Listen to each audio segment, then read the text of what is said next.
sur desde el mar hasta el sol. Llegan el águila y el cóndor, el quetzal los recibe con el colibrí. Visualicémonos todos en un mismo porvenir, donde reine la armonía y se restaure la luz. A partir de este momento comienza Encuentros Pedagógicos, la radiorrevista de Renovación Magisterial. Encuentros Pedagógicos, magisterio, sindicalismo, cultura, actualidad nacional, pedagogía. Sábados de 8:30 a 10 de la mañana. Bienvenidos.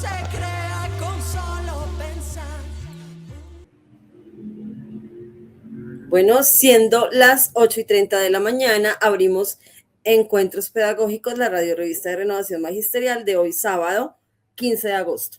Muy buenos días al magisterio, a cada uno de ustedes que nos sintonizan a través de los diferentes medios de comunicación. Hoy les acompañan en la conducción del programa Rocío Porras con Paula Carvajal en lengua de señas. Recuerden que pueden sintonizarnos los sábados en Facebook Live en Renovación Magisterial y Sindical Colombia y YouTube de Encuentros Pedagógicos.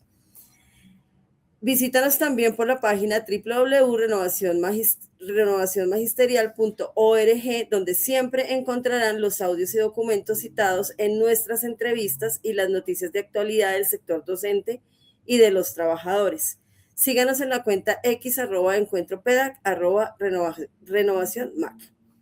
Bueno, arrancamos este día con Encuentro con la Política, lo que representa las relaciones con Israel en materia de política exterior. Para ello, hoy tenemos a Consuelo Ahumada, docente investigadora, doctora en Ciencias Políticas, con énfasis en estudios latinoamericanos, dirigente de Malú también. Muy buenos días, Consuelo, ¿cómo estás? Buenos días, Rocío. Un saludo para Paula y para todas las personas que nos están escuchando en este momento. Bueno, Consuelo, vamos a arrancar así como con preguntitas como para que interactuemos el día de hoy. ¿Qué son los Altos del Golán? Mira, pero déjame hacer una pequeñita introducción y ahí llegamos. Vale, listo. ¿Te parece? Creo que es más fácil de entender. Mira, ha habido esta semana o estas 2 últimas semanas una serie de anuncios, de decisiones, algunas se hicieron antes de que se posesionara el señor, muy preocupantes y que nos muestran lo importante que es la política internacional. Yo que he hablado tanto aquí, ya me tienen contratada, les expliqué mucho la importancia de la política internacional que desarrolló Petro. Y creo que ese es como el contraste, ¿no? Ahí es donde vemos los desatinos de esta política, ¿no? Buscar una política internacional progresista es supremamente importante. Todavía algunos y algunas, incluso en el magisterio, dicen, bueno, ¿y para qué tanta cosa internacional si estamos aquí? Y la respuesta como que se da cuando uno quiere analizar. Y resulta que sí es muy importante. Entonces, sí, bueno, vamos a esa decisión rápida, que es una decisión a favor de Israel. Israel se tomó los Altos de Golán. Israel es un país limítrofe con Siria. Esa es la estratégica región del Medio Oriente, la región del petróleo, por supuesto. Y se los tomó en una guerra que fue la guerra de los 6 días. Sí, es 1967. Desde entonces, 60 y pico de años, no los devuelven. Hubo algunos intentos que hicieron de negociación, pero siempre Israel se quedó con eso, con el respaldo de Estados Unidos. Pero es algo que suena muy exótico. En medio de una tragedia como la que estamos viviendo, a 7:30, el terremoto, como si a las 11 de la mañana, que fue la hora en que más o menos apareció el presidente después de estar no sé si era creo que era en Medellín, en la Feria de las Flores, aparece esa comunicación internacional. ¿Por qué? Porque primero, pues hay que ponerle contexto, la gente no lo entiende. Sí, es una cosa grave y es a favor de Israel. Sí, eso sí es definitivo. Pero además nadie reconoce a un país que ocupa a otro país, con excepción de Estados Unidos. Colombia va a ser el segundo país en reconocer a Estados Unidos perdón, a Israel como el soberano legítimo de un territorio que ocupan desde hace tanto tiempo.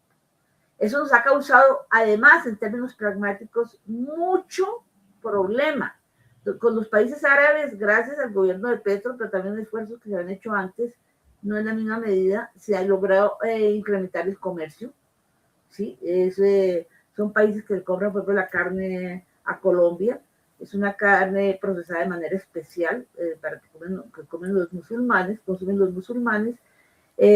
Fuera de eso, tiene un comercio creciente, todo lo que es el norte de África y los países árabes como tal, en el Golfo Pérsico. Ya todos protestaron, además es una locura. ¿Qué gana Colombia con eso? Solamente servilismo absoluto, ¿sí? Entonces, el contraste es enorme. Petro se destaca, pero precisamente por lo contrario, es el primer país que reconoce o que habla del genocidio abiertamente, y eso nos causó muchos problemas, ¿sí? Incluso la intervención de Israel en muchas cosas malévolas aquí en Colombia, entre ellas el proceso electoral, y bueno, ahora parece que cuando el señor presidente permitió el paso de las fuerzas militares extranjeras por Colombia, los primeros que están ahí ya son soldados de Israel, ¿sí? Frente a Latinoamérica, lo primero, bueno, frente al mundo entero, cerrar embajadas, 14 embajadas y consulados. Eso es muy grave. Eso es muy grave porque Colombia tiene más de 5 millones de personas viviendo en el resto del mundo. Una persona necesita su consulado urgente. O sea, no puede estar viajando al país, ni puede resolver sus problemas, ni si hay algún problema, tiene que recurrir a la embajada o al consulado si es un problema de papeles. Y cerrarlo sin ningún estudio técnico es supremamente grave. A Cuba, ¿sí? Ya ordenó cerrar las relaciones con Cuba. Cuba lo que ha hecho desde los años 90 en adelante es apoyar a los gobiernos alternativos en sus reformas sociales, en sus reformas económicas, en su postura política frente al poder de Estados Unidos. Ha ayudado a Colombia muchísimo en la paz. Sin Colombia no se hubiera podido tener un sitio como el que se tuvo para negociar la paz durante más de 4 años. Entonces, eso es un poco el panorama de la política internacional. Para no hablar de una cosa también muy importante, Petro abrió mejor dicho, empezó a abrir las relaciones con China, que estaban muy quedadas. En América Latina, el país más quedado es China, y considerando que Colombia es uno de los más importantes. Entonces Petro hizo solicitud para la ruta de la seda, que es este proyecto enorme de comercio y de inversión que tiene y de préstamos que tiene China en todo el mundo. Todos los países están. Ahora, es una locura esta política internacional. Miren, un gobierno como el de Chile, que es neofascista también, de extrema derecha, no consideró ni de ninguna manera romper relaciones con China, porque China es su principal socio comercial. Es decir, las relaciones internacionales van más allá de la postura ideológica. Y por último, terminemos con esto, pues no es lo menos importante, quizás lo más urgente, la actitud del gobierno colombiano de negarse a recibir ayuda de otros países con ideología diferente y privilegiar solamente a Estados Unidos, ¿sí? A Israel y a El Salvador y a Ecuador, ¿sí? Cuando nosotros estaban que ofrecían México, ofreció y les pidieron una certificación especial, al embajador de China no le contestaron, y esto por una razón: las primeras horas, lo sabemos, las primeras 72 horas son cruciales, ¿sí? Son cruciales para salvar vidas. Ya todo lo demás puede venir después, ayuda en alimentos, ayuda en plata, todo lo que se quiera, pero esas primeras horas necesitan personal de rescate especializado, que no lo tiene Colombia en las necesidades que se requerían. Eso era un poco el panorama que quería. Bueno, Consuelo, ¿cuándo fue la invasión a ese territorio sirio? Eso fue en la guerra de los 6 días en 1967. Por eso decía yo, 60 años, no, mal contados, ¿no? 60 y pico de años. Entonces, bueno, eso es, como te decía, es una cuestión que el mundo se pregunta, bueno, ¿y qué hace Colombia dándole respaldo a una invasión? A un territorio que invade a otro. Eso, además, eso posibilita muchas cosas. Si uno rompe con el derecho internacional, pues todo se legitima. Fíjate, el bombardeo a Caracas y el secuestro del presidente de Venezuela, pues no pasó nada, y fue la gran hazaña de Trump. Claro, los sectores democráticos del mundo cuestionan eso, cuestionan cualquier invasión porque rompe el derecho internacional. Pero en la ideología de Trump, la política de Trump, que es absolutamente racista, misógena, ¿sí? Que es la misma que sigue nuestro actual presidente, pues todo eso es permitido, todo eso es válido. Además, él juró prestarle lealtad al gobierno de Estados Unidos por encima de cualquier otro país, ¿no? En su triple nacionalidad que tiene. Así es. Bueno, Consuelo, un cierre ya para terminar. Bueno, tenemos que estar alerta frente a todo esto. La resistencia tiene que darse, la resistencia civil, la resistencia civil pacífica, organizada. Estamos en mora de hacerlo. No podemos permitir que todo esto se esté dando impunemente. Hay una jornada ya programada para el 28 y 29 de este mes. Eso es en menos de 2 semanas. Entonces hay que estar pendientes de eso, asistir, inscribirse, y esa jornada pues va a ser como el primer acto de protesta, de movilización pacífico para enfrentar a este gobierno. Bueno, Consuelito, muchísimas gracias por tu intervención y bueno, seguiremos hablando de estos temas en otros programas. Muchísimas gracias. Listo, Rocío. Gracias. Bueno, que estés muy bien. Bueno, y ahora vamos con Encuentro con los Trabajadores. Encuentro con el movimiento obrero.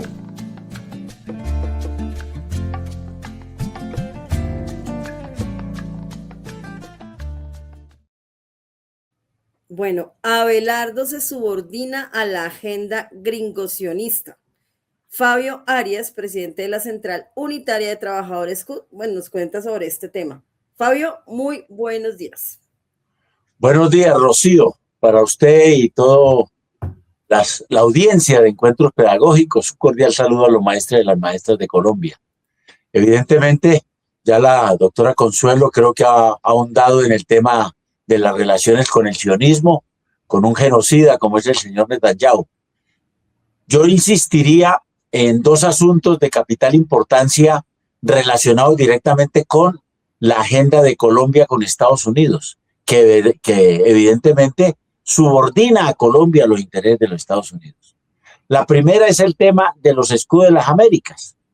Entonces, ya definitivamente Abelardo de la Espriella ha mencionado una y otra vez que hará parte de ese proyecto de la geopolítica que tiene Estados Unidos para América Latina y el Caribe, llamado el Escudo de las Américas, que se constituyó desde el pasado 7 de marzo en Miami, con el propósito de Estados Unidos de lograr la mayor unidad de todos los gobiernos de extrema derecha de América Latina y el Caribe para que sean partícipes de su política, para que América Latina y el Caribe regrese definitivamente como el patio trasero de los Estados Unidos.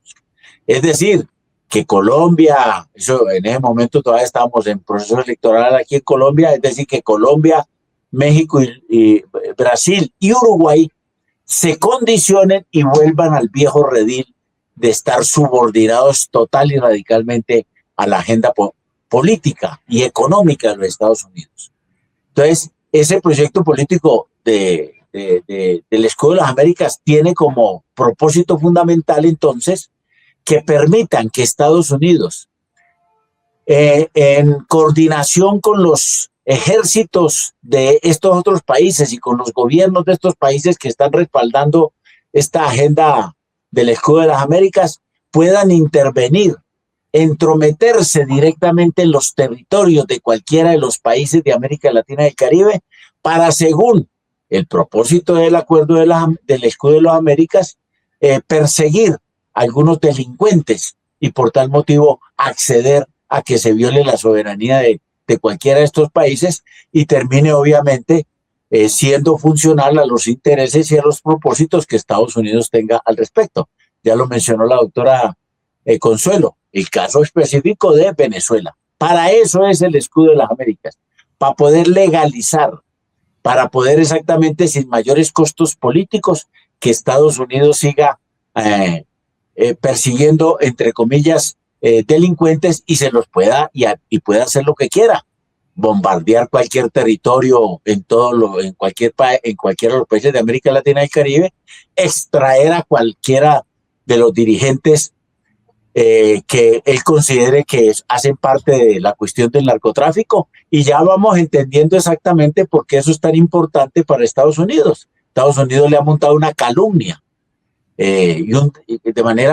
con un despropósito total de que el presidente Petro en su oportunidad era un líder del narcotráfico en Colombia, y entonces con ese criterio y con el escudo de las Américas pues pueden venir a extraer a Gustavo Petro y llevárselo para Estados Unidos. Nosotros no podemos aceptar esa violación abierta de la soberanía nacional y mucho menos prestarnos para hacer acciones que a Estados Unidos se le ocurran simple y llanamente porque creen que él puede perseguir a los delincuentes. Yo creo que la mejor forma de decirte que todo eso es un pretexto nomás y es una maniobra de parte del señor Donald Trump son los dos asuntos en los cuales él está metido hasta el tuétano en términos de delitos. Él fue sancionado por una juez en Estados Unidos por temas exactamente de delitos de carácter sexual y por tal motivo es un convicto.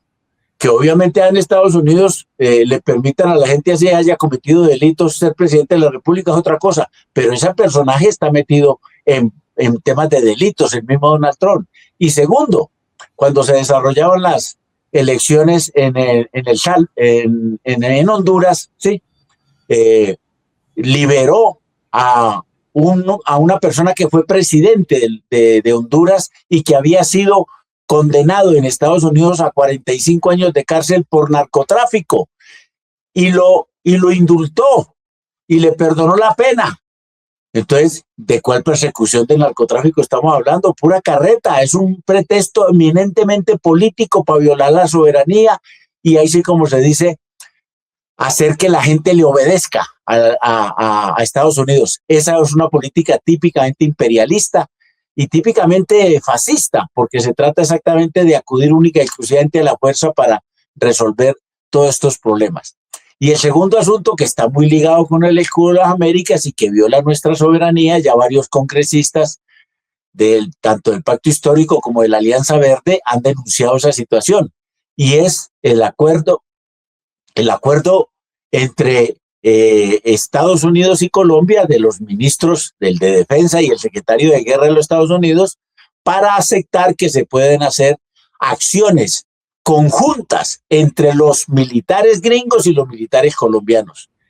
Hay una norma específica constitucional y que cualquier acción militar y cualquier presencia de tropas en Colombia, de cualquier país extranjero, tiene que ser autorizado por el Congreso de la República. Y aquí lo que estamos viendo es que hay ya un acuerdo de entendimiento entre Estados Unidos y Colombia para hacer acciones conjuntas. Entonces, escudo de las Américas y este acuerdo de entendimiento entre el ministro de Defensa y el secretario de Guerra de los Estados Unidos van directamente relacionados para militarizar la vida de América Latina y el Caribe. Y con esto voy rematando y diciendo, ¿sí? Es lo que está haciendo Abelardo aquí en Colombia con la militarización de la vida del país. Su posesión fue absolutamente una simbología y una y una exhortación al militarismo en Colombia, puesto que lo hizo en una guarnición militar y lo que hizo todo el tiempo fue exaltar de que él gobernaría con las Fuerzas Armadas para intimidar y aplicar la política que definitivamente en ese contexto se vuelve una política típicamente fascista. Esos son los asuntos con los cuales tenemos que terminar. Y quiero hacer una observación. El Encuentro Nacional de Organizaciones Sociales y Políticas que teníamos previsto para el 28 y 29 de agosto, al cual se refirió la doctora Consuelo, vamos a aplazarlo por los temas aquí del terremoto y toda esa cuestión, para que obviamente haya todavía un espacio allí para ese tema y que podamos ser mucho más solidarios, y oportunamente daremos las fechas exactas en las cuales vamos a hacer el encuentro, puesto que obviamente lo necesitamos para ponerle cara a lo que está haciendo Abelardo. Fabio, pregunta, ¿consecuencias internacionales en contra de Colombia? Pues los sectores, digamos, que de alguna manera no comparten la política de Estados Unidos, pues empiezan exactamente a preocuparse por esa política aquí en el continente y entienden perfectamente que este gobierno puede exactamente atentar contra muchos de sus intereses. Y en este sentido ya vamos entendiendo de lo que ha venido diciendo también el que presuntamente va a ser el embajador de Estados Unidos en Colombia, que ya señaló que Colombia se tiene que salir también del memorandum de entendimiento que hizo Colombia con China para el tema de la ruta y la franja de la seda. Y evidentemente ya Colombia tiene una cantidad de relaciones comerciales con China en este punto, y obviamente que eso no va a ser, como dice pues Abelardo de la Espriella, como dice Donald Trump, que eso se puede acabar de la noche a la mañana. Es decir, sectores que no son ni el Pacto Histórico, ni de la Alianza por la Vida, ni todos los sectores que nos hemos opuesto al gobierno de Abelardo de la Espriella, empiezan a preocuparse por estas decisiones tan desafortunadas. Es decir, una consecuencia positiva: va a haber mucho más gente indispuesta, tanto internacional como nacionalmente, por esas decisiones del gobierno. Es decir, el frente para oponerse a eso puede ampliarse y puede ser un factor muy importante para neutralizar todas esas medidas. De tal manera que eso será parte de la lucha política de aquí en adelante. Fabio, y por último, ¿cómo afecta esta posición a los trabajadores colombianos? Bueno, el tema fundamental es el tema de la democracia y la soberanía. Es decir, con esto no nos están quitando ningún derecho o están atentando contra algún derecho laboral o social, ¿sí? Pero sí están atentando primero con un criterio de la soberanía, en el cual entonces de aquí a mañana también al señor Trump se le ocurre decir de que algún dirigente político o algún dirigente social presuntamente narcotraficante lo van cogiendo. Es decir, es un tema fundamentalmente del tema de la soberanía y, repito, y de la democracia, en el sentido en que van a limitar todas las condiciones democráticas del país. Esta que estamos diciendo, que ellos tienen que ir al Congreso de la República para que les aprueben la presencia de grupos militares extranjeros en Colombia, y no lo han hecho. Es decir, se están pasando por la baja la democracia. Y por eso uno escucha medidas que presuntamente podrían hacer, y entonces me paso al terreno de los trabajadores inmediatamente. Por ejemplo, se ha venido anunciando que van a sacar un decreto con el cual reducen la edad de retiro forzoso de los 70 a los 65 años. Y resulta que eso no lo pueden hacer, puesto que hay una ley que dice que pueden ir hasta los 70 años. Sin embargo, empiezan a hablar de esas cosas tratando de decir de que no les importa la democracia ni la institucionalidad que tenemos, y por tal motivo van a pasar por encima de ello. Es decir, es una señal de alerta por lo que puede representar para la disminución ya no solamente de la soberanía y la democracia, sino de los derechos de la ciudadanía en general y en particular de los trabajadores y trabajadoras. Bueno, Fabio, muchísimas gracias por tu intervención y bueno, estaremos viéndonos en otra próxima emisión. Muchísimas gracias. Gracias, Rocío. Cordial saludo para todas y todos. Bueno, igualmente. Bueno, y vamos con Encuentro con Canapro.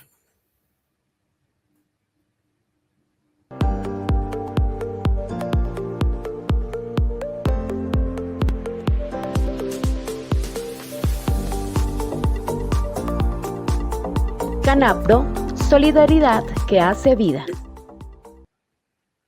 Bueno, Canapro, solidaridad que hace vida, y para ello hoy tenemos a nuestro jefe de turismo de Canapro, Jimeno Fuentes. Muy buenos días, Jimeno, ¿cómo estás? Muy buenos días, gusto en saludar. Gracias por permitir compartir la información correspondiente a la cooperativa Canapro, solidaridad que hace vida. Pues bueno, en lo referente a el departamento, pues quiero mencionarles unas tres temitas ahí rápidamente. Entonces vamos a comenzar con la forma en que atendemos a nuestros asociados. Entonces ahí quiero comentarles que la cooperativa Canapro tiene la atención presencial en todas nuestras oficinas que están distribuidas por distintas partes de la ciudad de Bogotá. Ahí tenemos compañeros, colaboradores que tienen la formación para poder atender las reservas de los centros vacacionales. No necesariamente deben de acudir a la sede principal.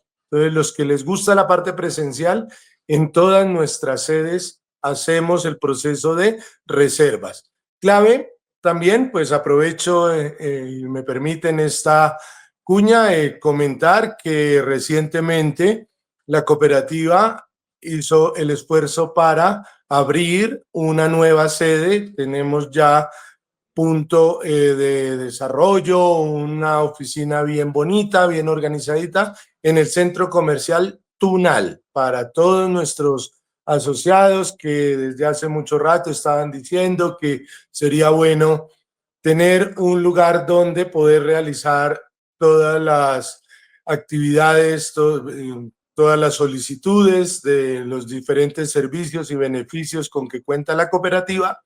Centro Comercial Tunal, también pues en los horarios establecidos.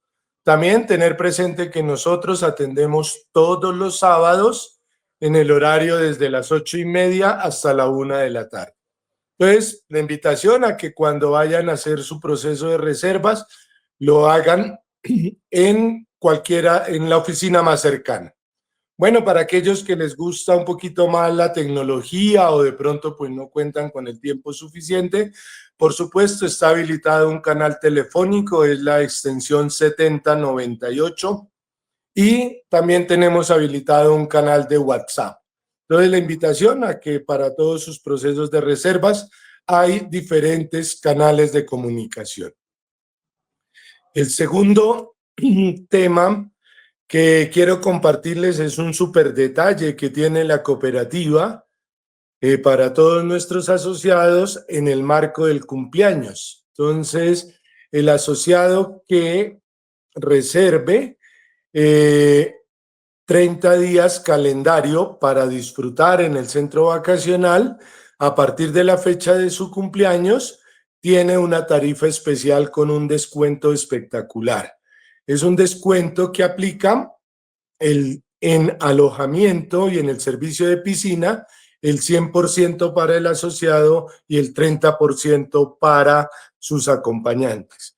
Entonces, la invitación a que aprovechemos ese súper descuento, tener presente que la solicitud la puede realizar con antelación. El criterio es que el disfrute, la ida al centro vacacional debe ocurrir 30 días a partir de la fecha del cumpleaños.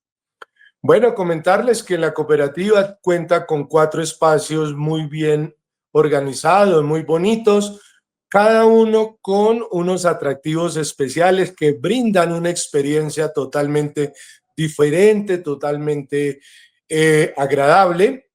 Comentarles, por ejemplo, que tenemos en Puerto López Meta un espacio natural ideal para aquellos que les gusta estar en contacto con la naturaleza.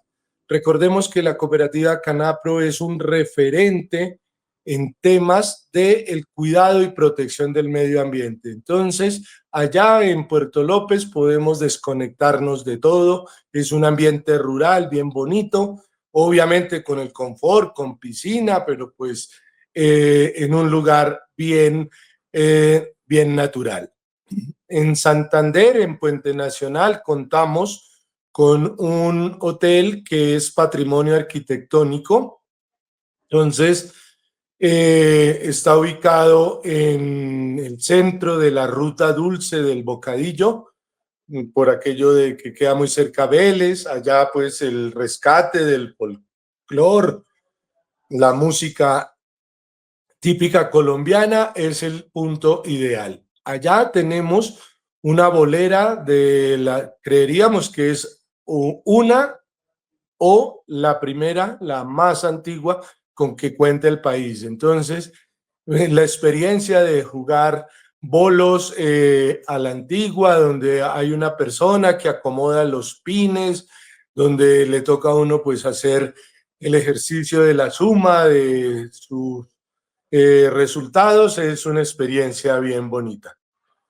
Bueno, y por supuesto, los dos que tienen de pronto el referente más importante en nuestros asociados, los dos que están ubicados en Carmen de Apicalá, unos centros vacacionales que muy cerca de acá de Bogotá, la vía pues ya tiene una, pues está ya terminada, habilitados todos los carriles, entonces pues muy cerca, muy rápido podemos llegar a nuestro centro vacacional.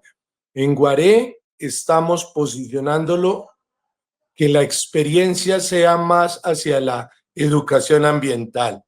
Es un aula viva ambiental, nuestro centro vacacional Guaré.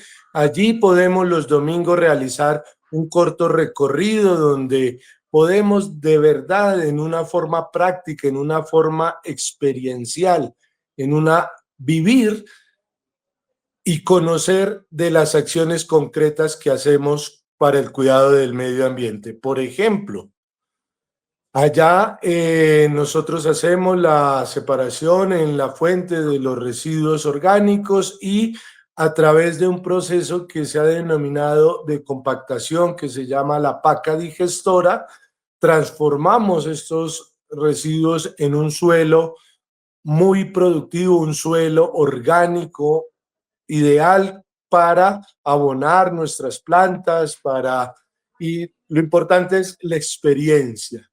También contarles que en ese recorrido también les mostramos los paneles solares con los que cuenta el centro vacacional y estos paneles permiten generar energía para que el agua de nuestras piscinas estén en continuo movimiento y además están con un tratamiento especial de sal, el cual es un poquito más favorable para el cuidado de la piel. Bueno, también les contaremos otras acciones concretas, específicas para el cuidado del medio ambiente. La invitación que vamos al centro vacacional es a vivir una experiencia de aprendizaje, de vivenciar unos talleres bien bonitos para conocer sobre el cuidado y protección del medio ambiente.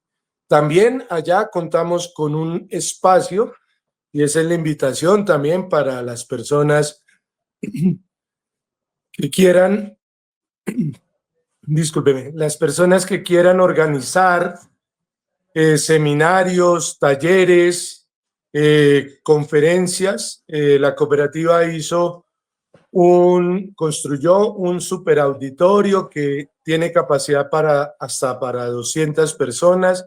Allá los seminarios, las actividades académicas, las podemos organizar. Entonces, quería comentarles esa parte en lo referente a nuestros centros vacacionales y finalmente comentarles que pues en el otro eje de nuestro departamento contamos con una oferta de turismo increíble. Por ejemplo, para la semana de receso, que ya tenemos la orientación, que puede ser no presencial, es una concertación que se hace con cada una de las instituciones. Entonces, pues si toman la decisión de que sea no presencial, tenemos un programa espectacular para Perú. Y en diciembre tenemos 3 programas espectaculares para Sudamérica. Están incluidos varios vuelos, atractivos turísticos importantísimos, experiencias genialísimas como lo es poder estar muy cerca de las cascadas de Iguazú. Bueno, la invitación para el tema de los viajes nacionales e internacionales, sí recomendamos que se den la pasadita acá a la sede principal y tomen la decisión con toda la información para evitar que en el destino no llevemos alguna sorpresa. Con una entidad seria, responsable y que está muy pendiente de que la experiencia sea de la mejor forma. Agradezco Bueno, la Jimeno, oportunidad de compartir esta información.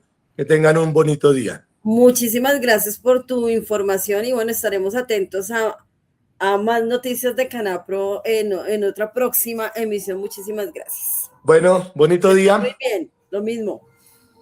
Bueno, y vamos ahora con Encuentro con la Comunidad Educativa. Yo te llevo dentro, esa es la raíz. Y por más que creas, Encuentro con la comunidad educativa.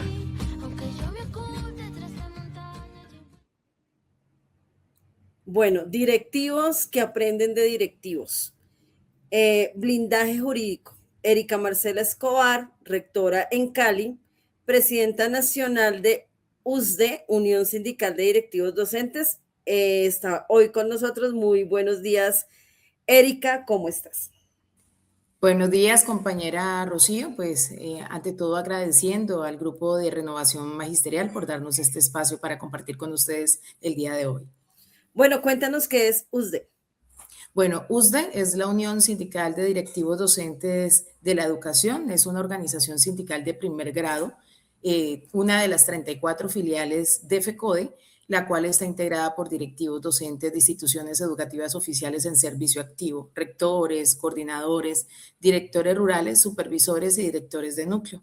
De igual forma, es una de las filiales que tiene estructura nacional. Rocío, nosotros tenemos presencia en este momento en 19 territorios: Antioquia, Atlántico, Bogotá, Bolívar, Cauca, Cesar, Ciénaga, Chocó, Córdoba, Cundinamarca, Guaviare, La Guajira, Magdalena, Meta, Quindío, Risaralda, Santander, Sucre y Valle del Cauca. Y como directivos docentes trabajamos bajo los propósitos y la visión de nuestra Federación Colombiana de Educadores. Ah, mira qué bueno. Bueno, cuéntanos ya como para entrar en materia, ¿cuál es el reporte de escuelas y comunidad educativa afectada en Cali y Valle del Cauca después de este terremoto tan terrible que tuvimos el pasado martes? Sí, realmente ha sido complejo para todo el magisterio, especialmente el de la zona Pacífico y el eje cafetero, porque nuestra USDE tiene presencia, pues como puedes ver, en varios departamentos que están ubicados en esta zona, y el reporte son daños estructurales bastante grandes. Por ejemplo, en el caso del Valle del Cauca, que es la que me consultas, tenemos afectaciones enormes en Buenaventura. Gracias a Dios estaban en periodo vacacional porque hubo colapso de muchas estructuras donde si hubiesen estado los niños habíamos tenido probablemente pérdidas de vidas humanas, pero también daños significativos en la zona norte que colinda con el epicentro que fue San José de Palmar. Estamos hablando de los municipios como El Cairo, Argelia, El Águila y otros municipios del norte del Valle, Zarzala, Victoria, Roldanillo, La Unión, que hoy su infraestructura no solamente educativa, sino también céntrica, mucha de ella dispuesta al turismo, pues se ve afectada con el movimiento del sismo. La realidad, Rocío, nosotros estamos recogiendo los diferentes reportes, no solamente para dar el informe a las secretarías de educación y hacer acompañamiento a nuestros directivos docentes, sino también para presentar ese informe que conforme a lo que ha solicitado la Federación Colombiana de Educadores, porque muchos directivos docentes y docentes pues también se vieron afectados en sus viviendas como consecuencia de este sismo. Bueno, ¿qué propuestas, tienen los rectores por medio de USDE ante la indicación de reinicio de clases dada por el gobierno? Bueno, la presencia que no solamente tenemos en el Valle del Cauca, sino también en Chocó, en Quibdó y en varios municipios que corresponden al ente territorial, al igual que en Risaralda, Quindío, Caldas, Valle del Cauca, ha sido claramente desde USDE de decirle a los rectores que nuestro hecho de ser los responsables y garantes de la seguridad de los menores no podemos retornar a la presencialidad hasta que no tengamos las certificaciones de los comités de gestión de riesgo municipal, que realmente estas son espacios seguros, más aún, Rocío, porque se siguen presentando las réplicas en el departamento de Chocó y al norte del Valle del Cauca. Seguimos teniendo movimientos. Hay, claro está, no solamente instituciones educativas afectadas, sino también algunas residencias que están colindando con estas instituciones educativas, por lo cual estamos haciendo el canal con las secretarías de educación a través de nuestros líderes y representantes de las juntas directivas seccionales para que las decisiones que tomen las secretarías de educación de cada ente territorial que fue comprometido con el sismo, pues sean decisiones ante todo objetivas y garantizando la seguridad de todos los actores educativos, no solamente de nuestros estudiantes, sino también del personal docente, del personal administrativo y directivo. Nosotros observamos, Rocío, de acuerdo a las afectaciones en algunas instituciones más grandes que otras, que hay de pronto instituciones que conforme algunas modificaciones podrán retornar más rápido, pero hay otras que posiblemente ni siquiera durante el transcurso del año lectivo van a poder retornar a esos espacios porque realmente fue infraestructura que colapsó, que está a riesgo de colapsar y que representa un peligro y que necesita una intervención y un llamado no solamente a las secretarías de educación de los entes territoriales, sino al Ministerio de Educación Nacional a través del FIE. Bueno, ¿y tienen datos o consolidados de profes afectados, sus familias?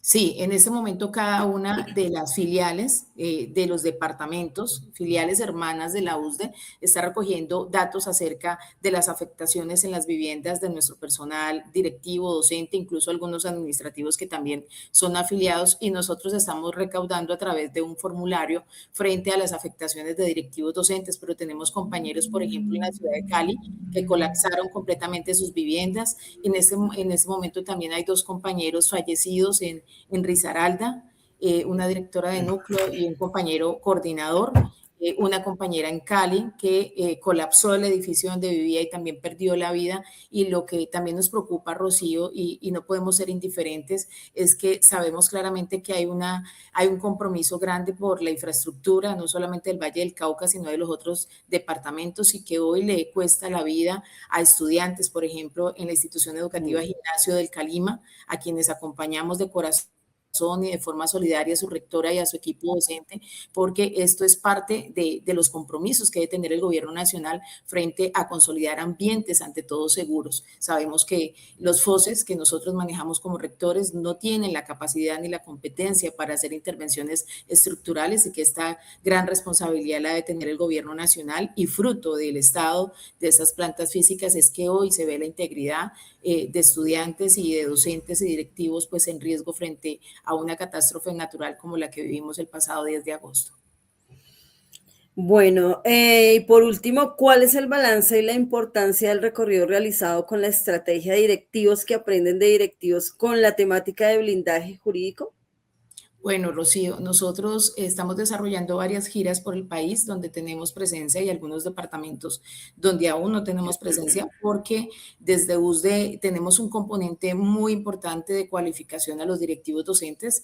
Recordemos que es un cargo que desarrolla muchas funciones y son funciones frente a la garantía y la reivindicación de los derechos de los menores. Por esa razón realizamos, por ejemplo, la tercera gira la semana anterior en los departamentos de Guaviare, de Meta, estuvimos en Bogotá, Distrito Capital, y también en Tunja, con el fin de llevar a través de nuestra asesora jurídica de USDE Nacional una capacitación a los directivos docentes sobre el blindaje jurídico, sobre la importancia de activar las rutas, sobre cómo podemos responder a cada una de las situaciones que se presentan en la escuela, sobre los derechos de petición, acciones de tutela, de qué manera podemos ser objetivos y ante todo ser garantes de la responsabilidad que tenemos con toda una comunidad educativa. Ha sido un muy buen balance, ha tenido muy buena receptividad, y también desde el sentido, Rocío, de entender de que somos un equipo, que directivos y docentes trabajamos en torno a un mismo propósito, y es cuidar la escuela pública y trabajar en torno a los propósitos que la misma propone. Así es, Erika, y muchísimas gracias por tu intervención, y bueno, ojalá que en otra próxima emisión sea como para mejores noticias, no estas malas que con este sismo que tuvimos. Entonces, muchísimas gracias por tu intervención y esperamos verte en otra emisión. Muchísimas Muchas gracias. gracias a ti, Rocío, y todo el equipo de Renovación Magisterial. Un abrazo fuerte. Dios los bendiga. Bueno, que estés muy bien.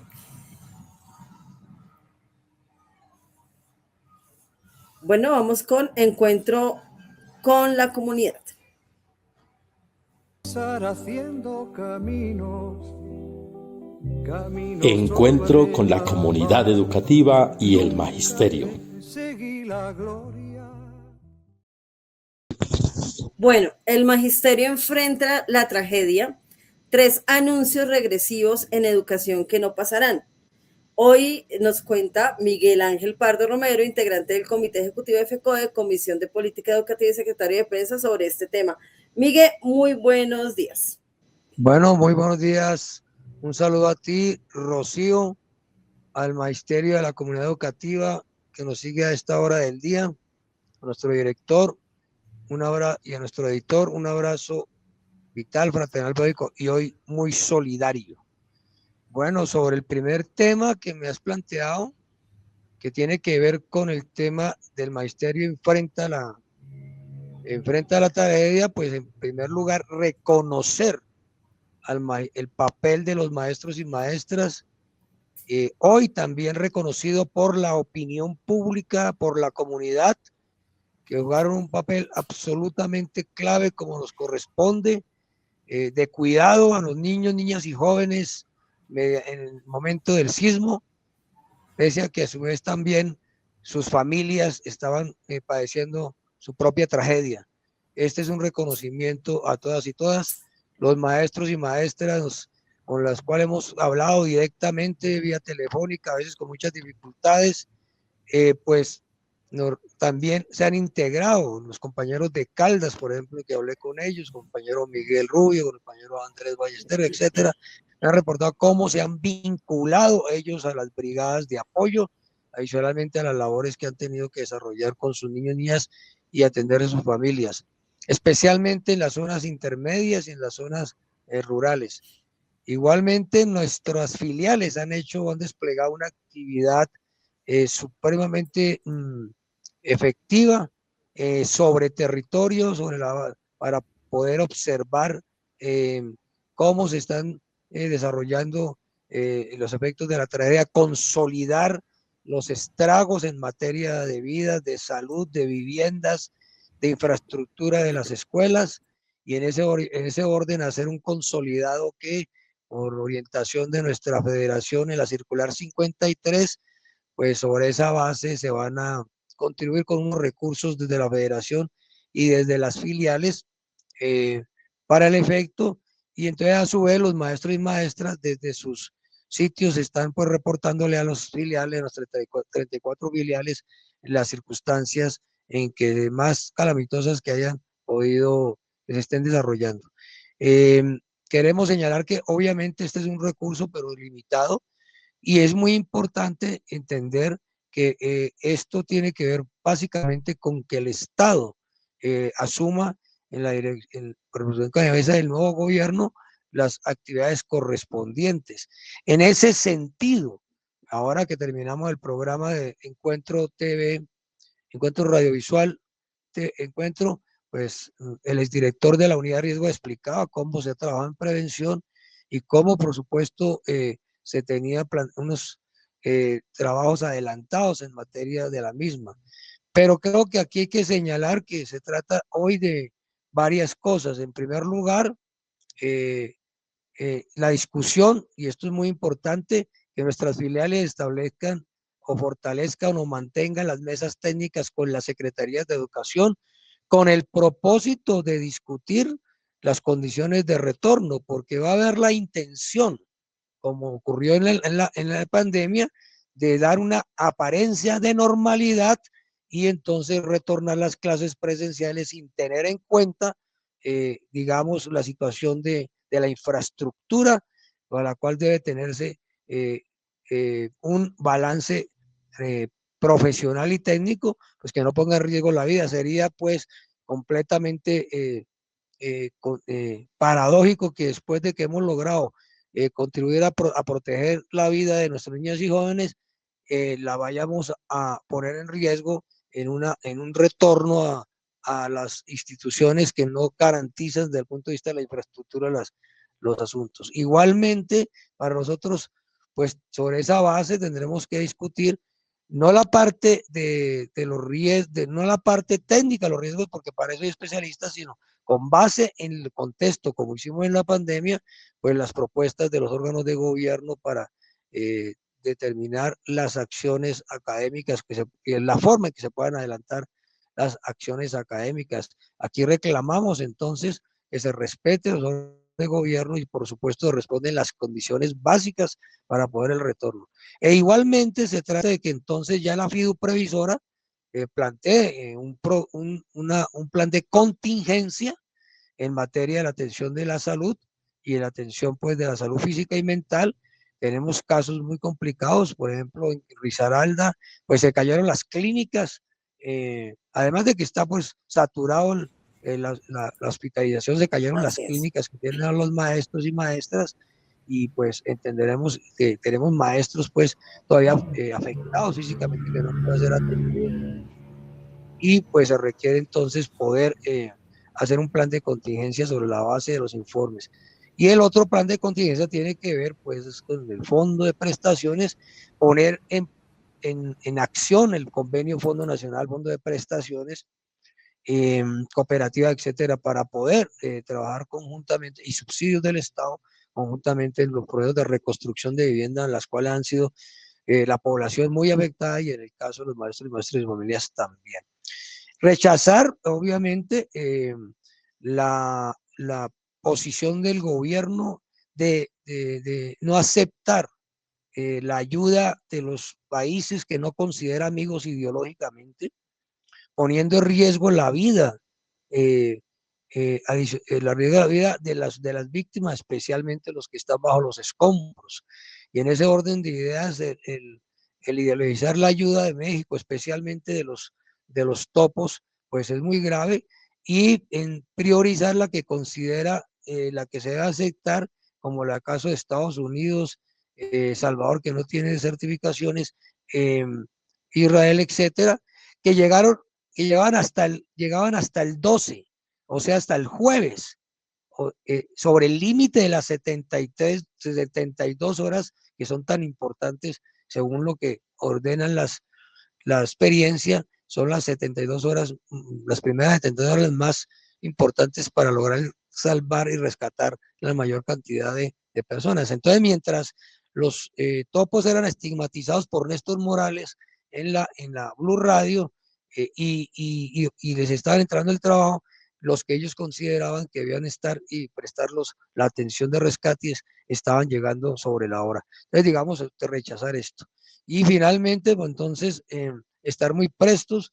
El Comité Ejecutivo ahora tendrá una reunión con los compañeros de las filiales presidentes, quienes han desarrollado en la zona afectada una febril actividad, como dije anteriormente, en el tema de la consolidación de los datos y de los estragos. Eso es en el tema primero, Rocío. Entonces, para que si hay sobre el particular alguna pregunta, duda, etcétera, y bienvenidas todas las propuestas que nos ayuden, pues, como siempre, habrá experiencias, pero también cada ocasión es inédita frente a la dimensión, en este caso un terremoto que no se veía desde hace mucho tiempo en la dimensión que se dio en todo el país y especialmente en las zonas que ya conocemos. Bueno, Miguel, no, muchísimas gracias por tu intervención, y pues nada, seguimos atentos a cualquier comunicación que el Comité Ejecutivo de FECODE nos cuente en otra emisión. Muchísimas gracias. Bueno, pero sería sobre el segundo asunto, ¿sí? Ahora seguramente el compañero Valle, nuestro secretario general, pues hará referencia, puede hacer esa comunicación que sacó el subsecretario de Bogotá sobre el tema del retorno, pero quiero sobre el segundo asunto dejar en la segunda interrogante los temas planteados, que fue el tema de los anuncios más regresivos que ha hecho el gobierno en materia de política educativa. El primero, en la posesión, el discurso de posesión de la presidencia, muchos dijeron, pero no dijeron nada de los maestros ni contra la educación. ¿Cómo no? el presidente empezó hablando de que esta era una nueva versión de la regeneración. La regeneración es uno de los periodos más oscurantistas que ha tenido la República entre 1886 y 1930. Y ese oscurantismo se abalanzó sobre el conocimiento y sobre la escuela, tanto así que en esa época se disolvió la Universidad Nacional de Colombia, sus facultades como la de medicina pasaron a los ministerios respectivos, e igualmente, esto es un acto pues criminal, pues contra la educación, disolver el sistema educativo, y adicionalmente se le entregó el contenido de la enseñanza a un estado extranjero que fue el Vaticano, y se elevó a categoría de índice las obras que no se podían leer, especialmente las que tenían carácter científico, o las que eran muy laicas y críticas, como las obras literarias de Vargas Vila. Entonces, esto que nos han invocado es un periodo oscurantista, que es, pues, que tiene que hacer el campanazo. El segundo asunto es el proyecto de ley 074 del señor Briceño, que nos llevaría a la época colonial, ¿sí? Porque se trata en ese proyecto de ley de elevar la educación a derecho esencial, no porque le preocupe y crea que eso es natural con la vida, sino porque ante el anuncio de disolver el sistema educativo público que mencioné anteriormente, pues este señor plantea es que no se pueda protestar ni defender que el país tenga un sistema educativo público, y entonces el derecho esencial implica que no haya posibilidad de hacer movilizaciones de protesta pacíficas como lo ordena la Constitución. No son vías de hecho, son actos constitucionales. Pero allí complementa la tarea en ese proyecto de ley, ¿sí? Con una evaluación punitiva, evaluando a los maestros por los asuntos que no corresponden a su resorte, diferentes a los temas pedagógicos, ¿sí? Y en ese sentido, con el propósito de disolver nuestra comunidad pedagógica, que hoy se vincula por concurso, y reemplazarla por unos maestros y maestras nombrados por los dueños de los colegios privados, como aspiran con el proyecto de ley de bonos escolares. Ellos que tanto hablan del mérito, pues lo contrarían.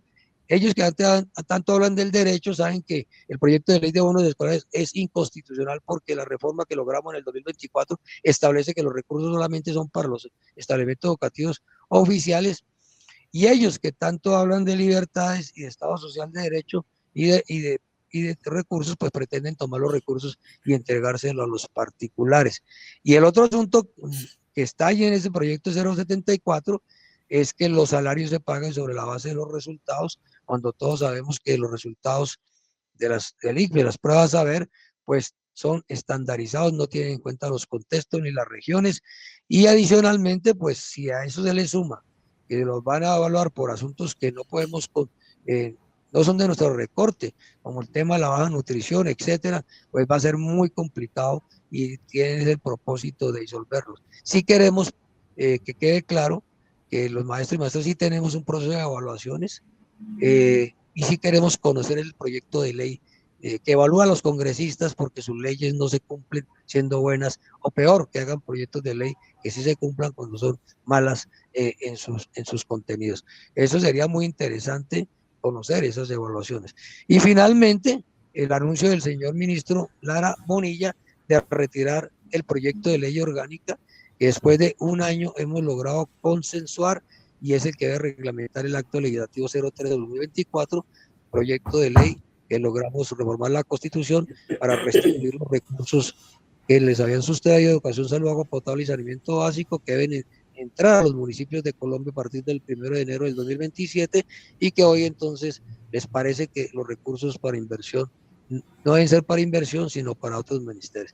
Dejamos esos anuncios y haremos un programa específico, porque el gobierno popular dejó ya los recursos y los presupuestos para muchas cosas, y queremos que esa plata no se... Vamos a hacer mucha denuncia porque esa plata no se puede perder. Dejó los recursos para la convocatoria de ascensos, dejó los recursos para la convocatoria de concurso. Vamos a hacer un programa un poquito más específico con las cuantías y con las proyecciones para que salgamos a defender no solamente la reforma, sino los recursos que están sustentando varias de las convocatorias que se han hecho. Eso es, Rocío, Miguel, un abrazo. Dime. Miguel, ¿cómo impactarán esas decisiones a los docentes y estudiantes?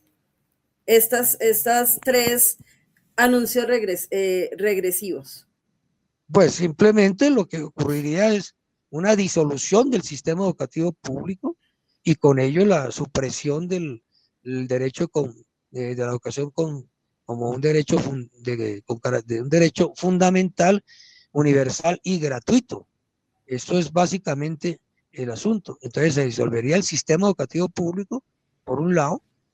La educación tendría otra vez el carácter predominantemente de servicio, entonces el que la pueda pagar la paga, el que no, no. Y adicionalmente, como todo observa, se trata también de disolver una comunidad que, como la nuestra, es conformada por concurso, hace parte de la inteligencia de la nación y por eso somos un protagonista incómodo, sobre todo cuando no le debemos el puesto a ningún politiquero y sí estamos asociados en la federación de las 34 filiales. Entonces, eso sería en esencia, habría un proceso de adoctrinamiento porque con recursos públicos se entregaría a colegios privados, especialmente a confesiones religiosas, como ha ocurrido en Bogotá, los colegios o a sectores empresariales que convertirían los currículos en temas de empleo, pero no para formar, apropiar y generar conocimiento para desarrollar un medio de conocimiento de la nación. Estaríamos entrando entonces en las épocas más oscurantistas, la época colonial y la época de la regeneración, y no estamos exagerando y lo vamos a seguir precisando en las futuras emisiones. Vale, Miguel, muchísimas gracias. Un abrazo. Pues seguimos atentos, un abrazo, que estés muy bien, muchísimas gracias. Chao. Bueno, vale. Bueno, vamos con Encuentro con Saturio. Entonces, las notas de Saturio contadas Hola, por Rocío, Cristian ¿cómo vamos? Rentería, docente ¿Cómo va de todo? SED, delegado Bueno, de Derechos el Humanos Chocó de la ADE. tiembla, se inunda y espera, crónica del abandono. Buenas tardes para todos, todas y todos los que nos acompañan en las memorias de Saturio. Hoy vengo a contarles una historia que todavía no termina, porque mientras yo hablo, en ese mismo instante hay gente en mi tierra durmiendo bajo un plástico, escuchando cómo empieza a llover otra vez. El lunes 10 de agosto a las 7:34 de la mañana, la tierra rugió, como no lo había hecho en todo este siglo. Un terremoto de magnitud de 7.4, el más fuerte que ha vivido Colombia en 100 años, con epicentro en San José del Palmar, en el corazón del mismo de nuestro Chocó. En segundos cayeron casas, cayeron templos, cayó la única vía que comunicaba a ese pueblo con el resto del país, sepultando bajo esto un derrumbe, y con la vía cayó también la posibilidad de que la ayuda llegara a tiempo. Hoy, 5 días después, el país cuenta con más de 280 muertos y casi 400 desaparecidos, pero apenas estamos empezando a conocer la verdadera magnitud de lo que pasó en el Chocó.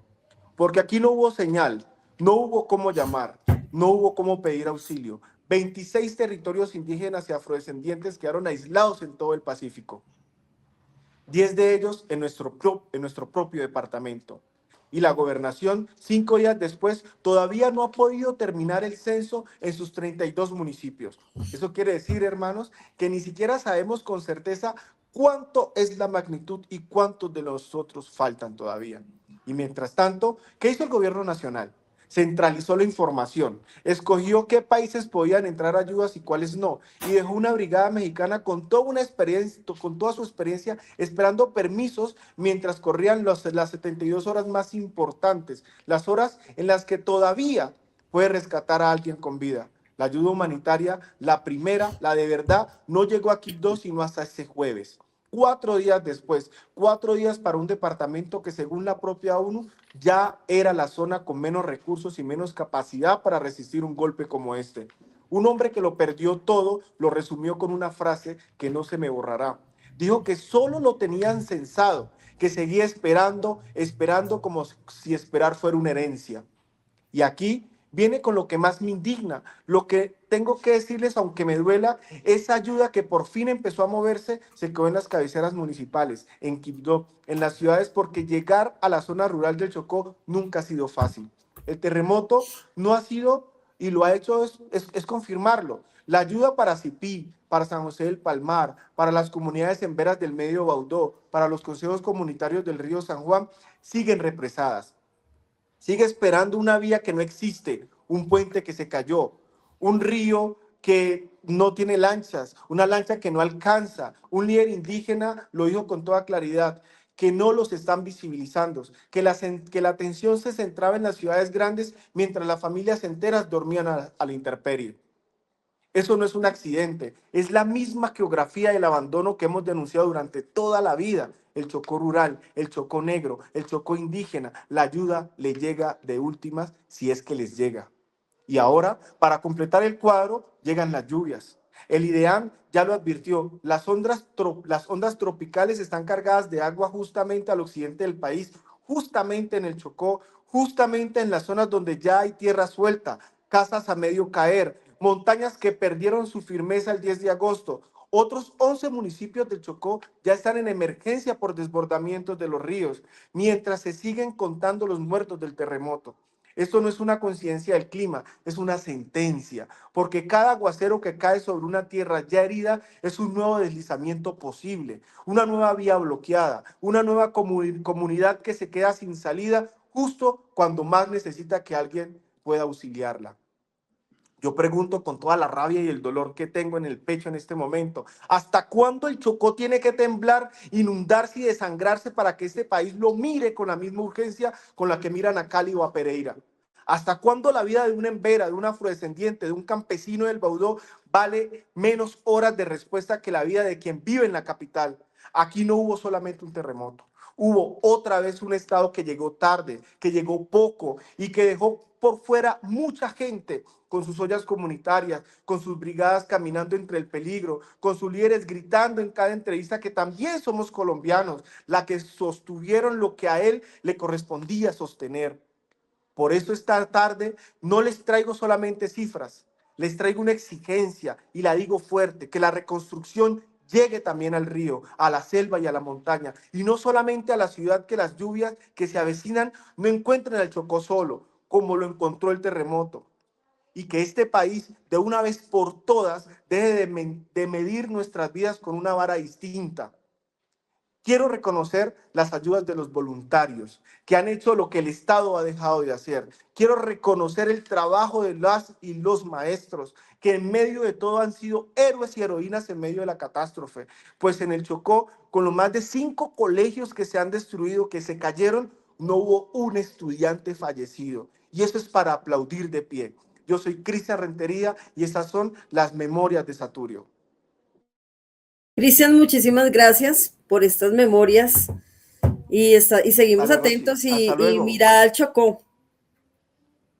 Que estés muy bien. Es que no los escucho de allá para acá, no hay retorno. Bueno, vamos con la nota del director.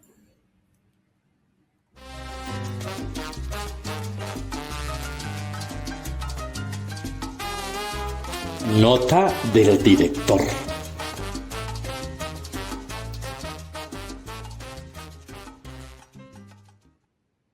Bueno, la tragedia de Troya en nuestras tierras. Jairo Castro Ballesteros, delegado del Magisterio de Bogotá, al Comité de Formación Docente, con nuestra nota del director.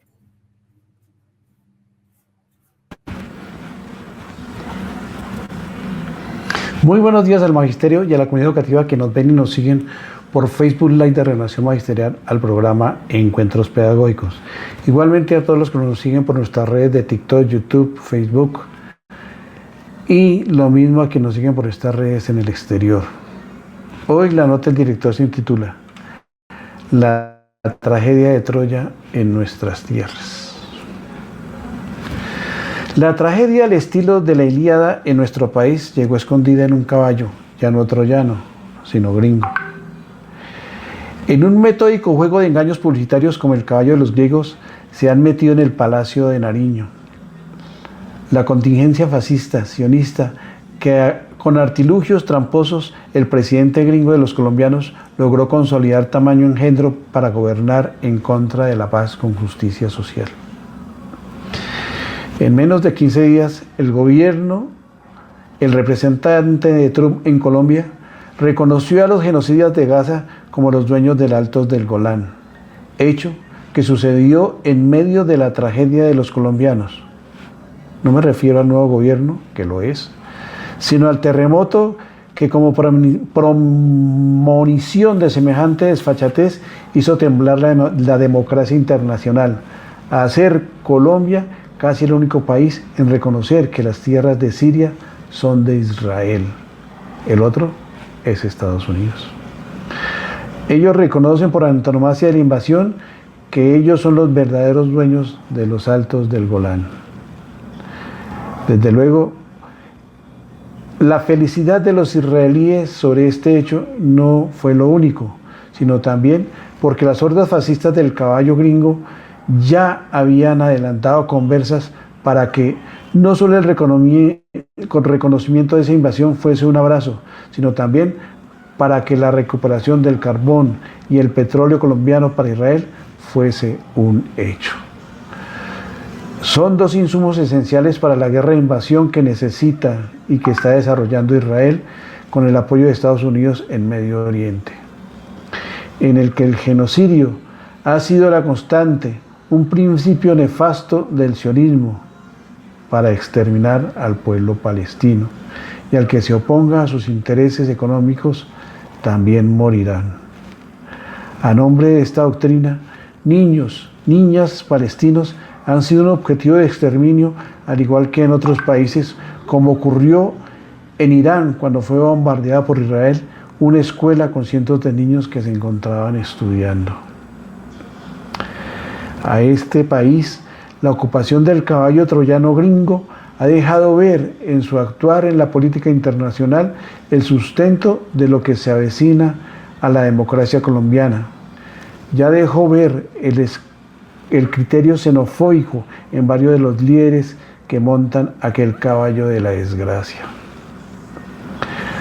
Una de las activistas del jinete del caballo apocalíptico, que se llama Jerome Sanabria, escribió en la cuenta de X, abro comillas, Milei dijo, zurdos hijos de P, tiemblen, y Colombia tembló, cierro comillas. Claro el mensaje que desde el adoctrinamiento fascista se viene desarrollando en varios sectores de la sociedad colombiana, en la que incluso están concejales paisas, caleños, bogotanos y de otras regiones adeptos a esta doctrina de exterminio de las minorías con hambre, de los pueblos olvidados por los gobiernos de derecha. Los señalamientos en contra del pueblo del Pacífico también fueron expresión discriminatoria contra un pueblo que efectivamente ha padecido hambre, a pesar de sus riquezas que, como en África, son saqueadas y la población, el pueblo, queda padeciendo hambre. Otra influencer, al parecer también montada en el caballo gringo, lanza una amenaza, un vaticinio de que como el pueblo palestino, los habitantes del Chocó deben desaparecer por ser pobres y afrodescendientes. Los hijos de los esclavos de la colonia no deben vivir más. Eso se puede deducir cuando dijo, abro comillas, que ojalá el próximo terremoto vuelva a ser en el Chocó, que eso al fin y al cabo por allá solo hay pobreza y ese departamento nadie lo voltea a mirar, cierro comillas. También en ese video condena a los caleños que son simpatizantes del pacto histórico a que la tragedia, como la espada de Damocles, caiga sobre la cabeza de aquellos creyentes de la paz y la justicia social. Son realidades de que un gobierno respaldado con ese grado de maldad no permitirán la prosperidad del país. Esos señalamientos prácticamente es la misma condena a muerte que hiciera Laura Gallego sobre a quién dispararle primero, si a Gustavo Petro o a Daniel Quintero. De todas formas, son unos señalamientos que a la postre, en medio de la tragedia del terremoto en Chocó, evidencian la necesidad de sangre que deben correr los pobres por luchar por los derechos de vivir con justicia en este país. sacrificio para satisfacer como a los vampiros a los grandes banqueros e industriales del país. Nada más nefasto en este pensamiento cuando el gendarme del caballo gringo escogió las ayudas para el socorro y rescate de las víctimas de la catástrofe no podían ser recibidas de los países progresistas como México o China. Este fascismo que desconoce la democracia está cercano a la dictadura, ya que muchas de las decisiones de la patria han sido tomadas por encima del Senado de la República y del constituyente primario, sobre todo en entregarles las riquezas mineras al genocida Netanyahu. Así, de esta manera de gobernar, como en la guerra de Troya, Elena comparativamente vendría a ser la paz de Colombia. Esa paz que añoran los campesinos, campesinas, los pobres de Colombia.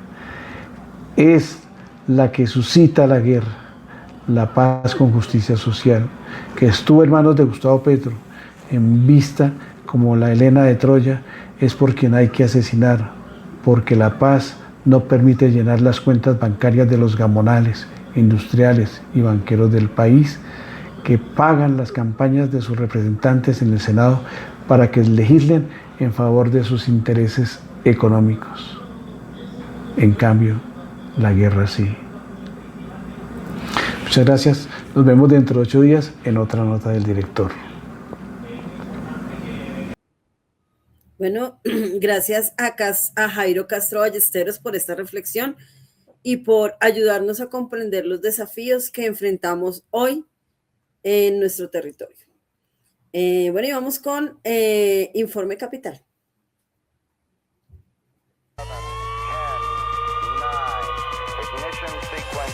Informe Capital.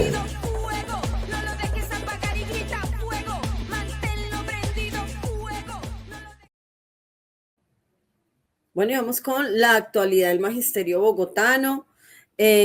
Como siempre, Andrés Ballén, secretario general de la ADE. Andrés, muy buenos días. Hola Rocío, muy buenos días. Muy buenos días para toda la audiencia de Encuentros Pedagógicos en esta mañana.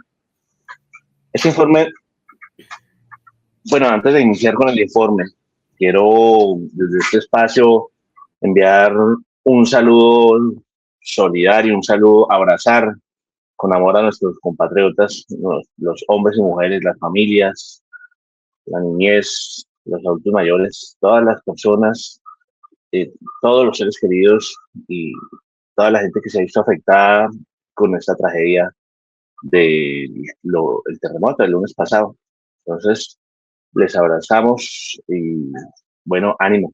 Somos fuertes como pueblo, independiente de las circunstancias. Hoy nos tienen también metidos en una situación política muy compleja y que ya se lo han dicho quienes me han antecedido, un gobierno que no está a la altura de las circunstancias, no tiene cómo. Bueno, quiero comenzar, ya que mencionamos el asunto de la solidaridad, este informe distrital, pues comentando que la ADE se ha solidarizado con se solidariza con todo el mundo, pero primero quiero decir que ha habido una solidaridad muy importante para con el gremio. Son muchos los maestros y maestras que se han visto afectados en el país. Dentro del universo de personas afectadas, hay muchos maestros y maestras que quedaron sin hogar, sin casa. Se perdió lo material. Bueno, allí quiero comentarles que particularmente se han canalizado recursos para ayudar a estos compañeros y compañeras en los diferentes departamentos a través de las filiales. Entonces, en primer lugar, quiero comentar que desde la ADE pues, destinaron unos recursos para que lleguen a los maestros, por ejemplo, en el Chocó, a través de la filial de FECODE UMACH, en Caldas a través de Educal, en Risaralda a través de la filial CER, que son sus siglas, en Quindío a través del SUTEC y en el Valle a través del SUTEP. Es una importante manifestación de solidaridad mientras que podemos pues, hacer llegar solidaridad de otras maneras para nuestros compañeros y compañeras. Por otra parte, se ha dispuesto desde la ADE como puntos de acopio, puntos de recolección, la sede norte de la ADE y la sede sur.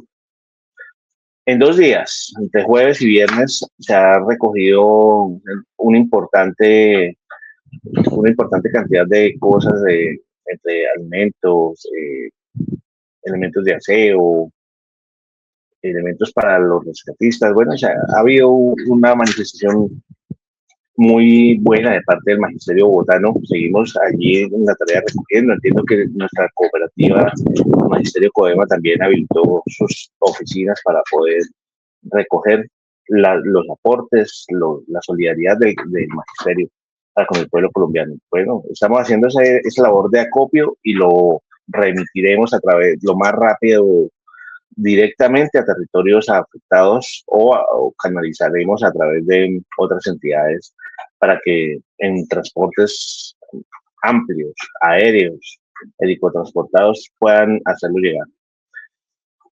Vamos a los asuntos particulares de Bogotá. En segundo lugar, quiero hablar del asunto del rediseño institucional. Esta semana tuvimos chance de asistir el miércoles a una mesa de trabajo de control político, la que fue citada la Secretaría de Educación, por las concejales Heidi Sánchez, Donca, Atanasova y Rocío Duzán.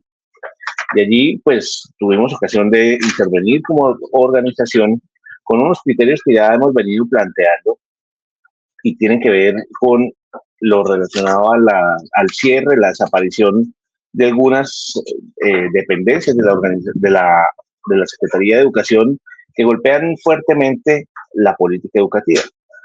Hay que decir que nos solidarizamos, por supuesto, con las luchas de los trabajadores administrativos. Los funcionarios administrativos deben tener garantías para cosas como la pretendida modificación de su manual de funciones y sobre todo, pues, no solo es el cambio de funciones, sino la asignación que harían en los niveles local e institucional.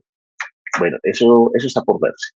Entre tanto, pues nosotros hicimos mirando los efectos de esto en la política educativa. Aquí ya habíamos hablado de los efectos en la formación docente con la desaparición de la Dirección de Formación de Docentes.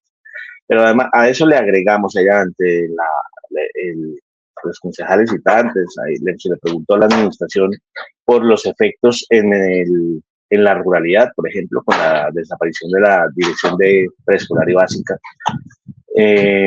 con las cuestiones del Comité Operativo Central y los comités locales de prevención y solución de conflictos, y con el asunto de la inclusión, que es un tema tan sensible en la ciudad y en la educación, pues porque la dirección de inclusión deja de ser jerárquicamente, pierde la condición de inclusión de dirección y pasa a ser subdirección. Entonces se les decía allí en la sesión del consejo, si siendo una dirección no pueden resolver, o igual es una cuestión de voluntad política, tienen la voluntad de resolver cosas como de parar el cierre de las aulas de apoyo pedagógico. Ya ahorita me voy a referir particularmente a un caso de eso, pero no quieren cesar con el cierre de las aulas de apoyo pedagógico, pero no pueden resolver. Quieren pasar a los niños, transformar las aulas y llevar a los niños con discapacidades cognitivas, por ejemplo, al aula regular, pero no hay dotaciones, no hay maestros suficientes, apoyos, docentes de apoyo pedagógico, infraestructura. Todo eso estábamos denunciando. De hecho, también hablamos de lo improvisado de la socialización en lo local y más bien sobre cómo se desarrolla eso en los niveles local e institucional. Una socialización que hicieron de manera improvisada y atropellada en 4 puntos de la ciudad el 5 de agosto. Pero tengan presente que el momento para los comentarios ciudadanos se cerraba el 6 de agosto. Dígame si ahí no hay improvisación. Y bueno, les preguntamos sobre todo también pues cómo eso afecta normas, derrumba, deja sin piso normas como lo que reglamenta el Comité Distrital de Formación Docente o como lo de los comités de prevención y solución de conflictos. En síntesis, peticionamos que se suspenda ese rediseño improvisado y que haya un proceso de diálogo, que haya un diálogo real con la ciudadanía. Porque es que además mejorar los procesos de la Secretaría no implica acabar con cosas como las que he señalado, que son ejemplos apenas, que falta mirar el efecto sobre otros asuntos de la política educativa y lo estamos haciendo de una manera juiciosa. Pero además, el mejorar los procesos no implica ese desajuste en el organigrama, que lo que muestra actualmente es que la Secretaría de Educación se encierra, se aleja de la comunidad. Eso ya lo hemos mencionado. No tienen, les solicitamos los estudios técnicos, los solicitaron las concejales. Y paso aquí a hablar sobre la respuesta de la Secretaría de Educación. Miren que ayer dieron a conocer que, por ejemplo, los técnicos que están asesorando esto vienen trabajando en ello desde noviembre del 2024. Imagínense cuánto le ha costado a la ciudad esa asesoría para que nos salgan con esto.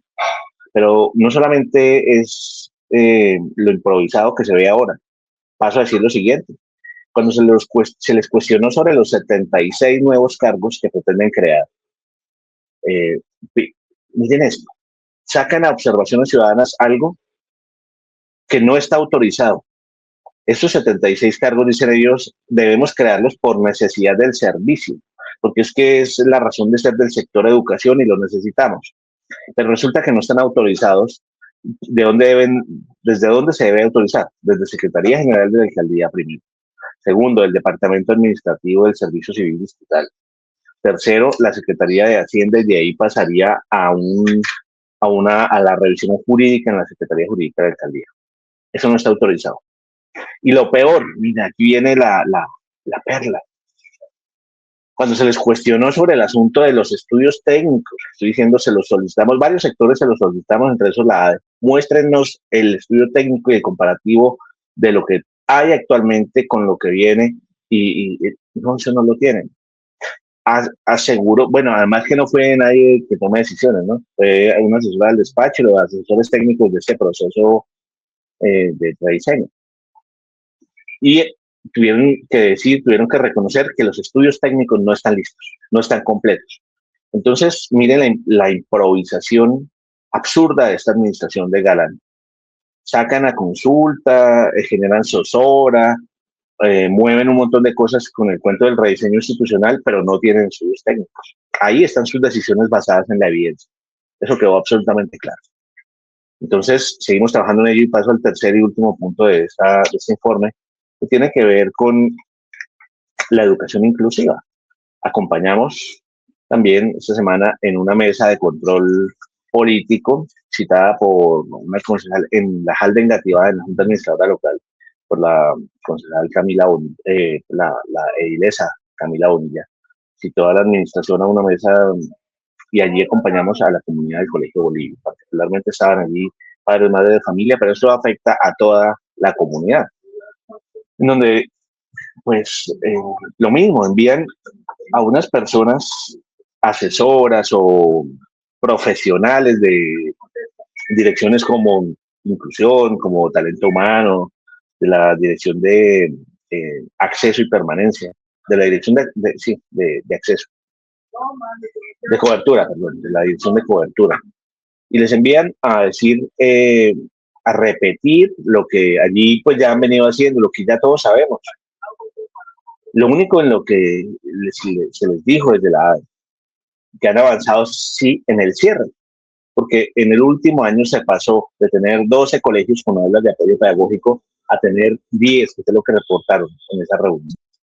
Solamente 10 aulas de apoyo pedagógico. Ya van en el cierre, pero ellos dicen que no lo van a cerrar, que lo que van a hacer es transformarlas, que son las aulas transitorias. Bueno, ellos optan por desconocer, y también se lo hicimos saber porque estaba presente la personería de Bogotá y la Contraloría. Y se les hizo saber que, ¿qué cosa? Son selectivos con la aplicación de la norma. Cuando estaban vigentes las circulares 20 y 21 del Ministerio de Educación, entonces decían que ellos son muy cumplidores de la norma y que la estaban aplicando. Sí, pues aquí comento que las circulares 2021 hablaban de la segregación de esas aulas de apoyo pedagógico. Ahora que existe la circular 24, que dice que esas aulas de apoyo pedagógico no son segregadas, que puede haber el tránsito, pero debe haber las condiciones todas las condiciones en materia de financiación, de infraestructura, de disponibilidad de apoyos, no, aquí no las hay. Entonces, la Secretaría de Educación se niega a aplicar la circular 24, entonces hay una aplicación selectiva de la norma. Es un colegio con 361 estudiantes que además ha venido disminuyendo el número de maestros. Habían congelado las matrículas de una manera tramposa y dijeron, las abrimos, pero no las abrieron realmente. Todo eso lo dejamos allí. Y el debate es, aquí no puede seguir eso como una política de marchitamiento de las aulas de apoyo pedagógico, un marchitamiento improvisado. Que apliquen la circular 24, que haya estabilidad de planta docente. No puede ser que por las decisiones arbitrarias e improvisadas a través de la Secretaría de congelar la matrícula en estas aulas para debilitarlas y que las abre la matrícula de una manera, pues ya dijimos, actuada, pues, ¿sí? Una falsa apertura. Entonces, que con base en eso vayan a tener consecuencias los maestros, no lo aceptamos. Entonces, abogamos por eso. El debate sigue abierto. Concluye aquí diciendo lo que nos deja de fondo esto que acabo de comentar, tanto en el Consejo como en la Jal de Engativá, es el rasgo que ya conocemos, pero que se reafirma con esto de esa improvisación, esa vulgar improvisación de la administración en materia de educación, lo que hace la Secretaría de Educación de Bogotá. Hay que seguir trabajando en ello. Han hecho, miren lo que pretenden con el famoso rediseño, con la improvisación, cuando les queda poco más de un año. Ya nos estamos acercando a octubre. En octubre del 27 deben producirse las elecciones territoriales en Bogotá. Pongámonos a trabajar en ello. Necesitamos recuperar la administración, la alcaldía de Bogotá, para un proyecto político que realmente se ocupe de la dignidad humana, de la gente, que haya una política social en general cercana a la comunidad, pero particularmente en educación, que recuperemos la inversión, que recuperemos la defensa de lo público. Que no, y miren esto, aquí cierro diciendo, se conoció los acuerdos 2024, la mayoría de ellos incumplidos. Lo que hicimos lo que hemos hecho en este cuatrienio es contener que no acaben de desbaratar lo poco que se había logrado. Entonces, eso, maestros y maestras, nos llama desde ya a trabajar con tenacidad en la determinación de recuperar la alcaldía de Bogotá. Mil gracias para todos y todas. Que tengan un excelente resto de fin de semana. Andrés, muchísimas gracias por tu informe y seguimos atentos a todo lo que nos comentes en la próxima emisión. Muchísimas gracias. Por supuesto, adiós, Rochi, muchas gracias. Gracias a Paula, que con la lengua de señas colombiana nos permite llegar a tantas compañeras y compañeros que quieren conocer lo que sí hacemos. Gracias, gracias. Feliz fin de semana. Bueno, vamos con saluditos a a la audiencia, @colectivo Guaguataqui, @Alexa Rodríguez, @DiamarCL. Muchísimas gracias por estar en sintonía. Y bueno, desde Encuentros Pedagógicos queremos enviar un abrazo solidario, fraterno a todas las familias que pues resultaron damnificadas por el terremoto del pasado lunes 10 de agosto. Acompañamos con nuestro pensamiento y solidaridad a quienes hoy enfrentan momentos de angustia, pérdida e incertidumbre. Esperamos que la ayuda llegue de manera oportuna y todas las comunidades afectadas y que en medio de esta difícil situación encuentren fortaleza, acompañamiento y esperanza. Agradecemos a todos ustedes por su sintonía, a todo el equipo de Renovación Magisterial en Colombia, a nuestro director Jairo Castro Ballesteros, a nuestro productor Sergio Camilo Castro. En lengua de señas, gracias Paula Carvajal. Recuerden, todos los sábados continuamos en su compañía de 8:30 a 10 de la mañana y les habló Rocío Porras. Muchísimas gracias.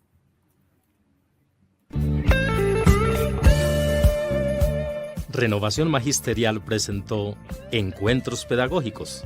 Los esperamos el próximo sábado a las 8:30 de la mañana. Gracias por acompañarnos.